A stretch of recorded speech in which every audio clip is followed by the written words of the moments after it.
राम राम शेतकरी मित्रांनो, मागच्या भागमध्ये आपण एस कल्चर कसं बनवावं हे सांगण्यात आलं. आता आपण याचा वापर कसा करावा याविषयी बोलणार आहोत. तर शेतकरी मित्रांनो, हे 1 एकरसाठी 7 ते 8 दिवसातून तयार करून 1 एकरला 200 लिटर देणे. आता हे 200 लिटर दिल्यानंतर आपल्या जमिनीमध्ये जे काही आपलं काळी कचरा आहे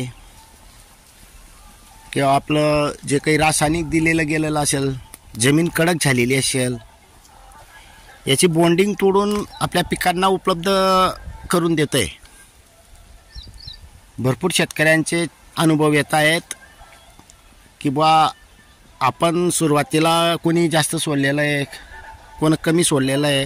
ज्या शेतकऱ्यांनी जास्त प्रमाणात सोडलेलं आहे, समजा त्यांना चांगले रिझल्ट भेटणं सुरू झालेलं आहे. तर शेतकरी मित्रांनो, कमीत कमी 200 लिटर 8 दिवसानं दिलं तरी आपल्याला चांगले रिझल्ट भेटत आहेत. तुम्ही जास्तही देऊ शकतायत. जास्त बी दिलं तरी काही साईड इफेक्ट नाही आहे, फायदा जे आहे, कारण लवकर कुजन प्रक्रिया चालू होईल. शेतकरी मित्रांनो, हे झालं जमिनीतून देण्याची पद्धत. आता फवारणीमध्ये समजा आपलं लहान पीक असेल 15 ते 30 दिवसाचं, तर त्याच्यासाठी आपल्याला एका पंपाला 15 लिटरसाठी 300 ml लागणार आहे, फक्त 300 ml. आणि 30 दिवसाच्या पुढे असेल 60 दिवसापर्यंत तर 500 ते 600 ml पर्यंत आपण त्याचा वापर करू शकतोय. विशेष म्हणजे 60 दिवसानंतरचे जे सामायिक पीक असतील त्यानंतर 1 लिटरपर्यंत आपण एका पंपाला वापर करू शकतोय. त्यातून ऊसासारख्या पिकांना, ऊसामध्ये थोडं जास्त प्रमाण बी वापरलं गेलं तरी चालतंय.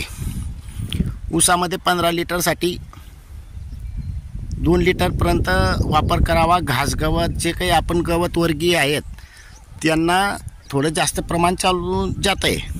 एक अनुभव घेऊन आपण सांगतोय.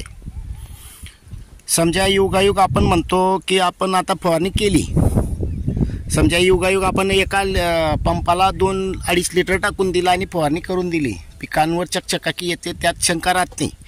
पण जास्त दिवसानं ते पानं थोडं कडक होऊन जातात. आता हे प्रमाण काय कमी करावं लागेल की आपल्याला असेही अनुभव आलेले आहेत की थोडं जास्त प्रमाण झालं तर प्रॉब्लेम काही येत नाही, पण काही दिवसानं कडक होतात.